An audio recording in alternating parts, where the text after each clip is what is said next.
making making অসমীয়াত making এই শব্দটোৰ অৰ্থ হ'ব বনোৱা বা নিৰ্মাণ কৰা অহা এই দুটা বাক্যৰ সহায়ত আৰু বেছি ভালকৈ বুজি লওঁ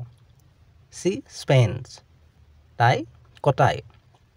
her leisure time তাইৰ আজৰি সময়বোৰ মেকিং dolls পুতলা বনায় ইয়াত পুতলা বনোৱাটো বুজাইছে বা পুতলা নিৰ্মাণ কৰাটো বুজাইছে এই সম্পূৰ্ণ বাক্যটো হ'ব she spends her leisure time making dolls তাই আজৰি সময়বোৰ পুতলা বনাই কটায় while Mary was sleeping যেতিয়া মেৰী শুই আছিল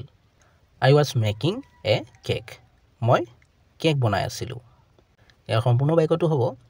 while Mary was sleeping I was making a cake যেতিয়া মেৰী শুই আছিল মই কেক বনাই আছিলোঁ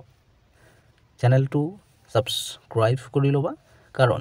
এনে ধৰণৰ ভিডিঅ'বোৰ ইয়াতে পাই থাকিবা